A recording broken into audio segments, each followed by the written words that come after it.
Shalom, everyone. It's Rabbi Koach here, and it is delightful to be back with you. I know it's been a minute, and I have been traveling all summer and have been blessed to meet some of you all in person. So I thank God for the travel. Thank God for the parnasa that comes with some of that travel, and I'm grateful to be back here. And let's talk a little Torah. This week we are in parshat tavo, meaning when you come. And it begins with the instructions on what happens when you come to the promised land. Now, you all might know that I have a new song out called The Promised Land. Our promised land is the future, and I believe that. And it's based off of some writing by Hermann Cohen, who was a German philosopher. And I invite you to go and listen to that song. I give you the text from which I grab the lyrics, and I hope you enjoy it. But the text says, here's what you do when you get to the promised land, i.e. the future. You make an offering. You take the first fruits of whatever you have when you get there, and you make an offering. Number 2, you tell the story of how you made it over. And then number 3 is you give thanks for making it. And I love this formula. 1, you make an offering. You take something from what you have and you give it back to that which it came. And then you tell your story. The way we keep things alive is we tell its story. And so here we get to tell a story about how we made it to where we are, which is important not only for us, but for future generations and for the ancestors who need to know, as we commune with them, that we're making it. We are making it. And then we give gratitude.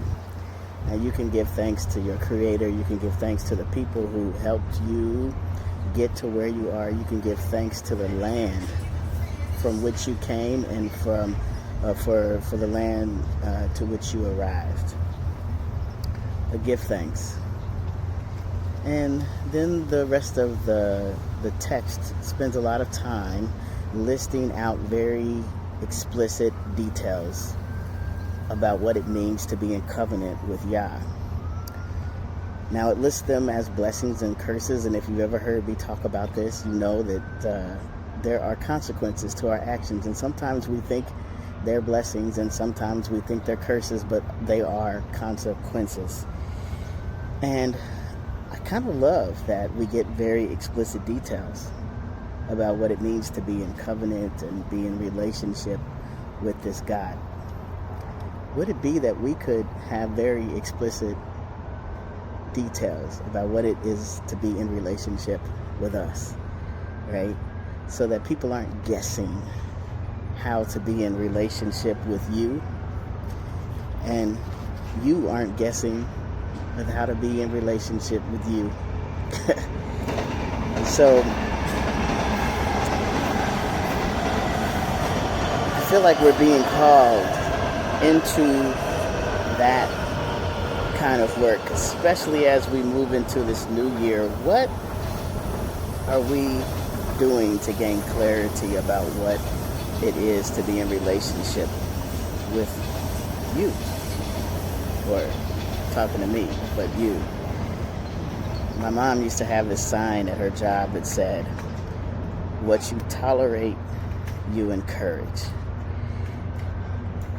And I want to offer that as a way to think about what it is you've been tolerating that you don't want to encourage from yourself, from others. I think that'll get us started with how to show up as our best selves over this next week, over this next month, and over this next year.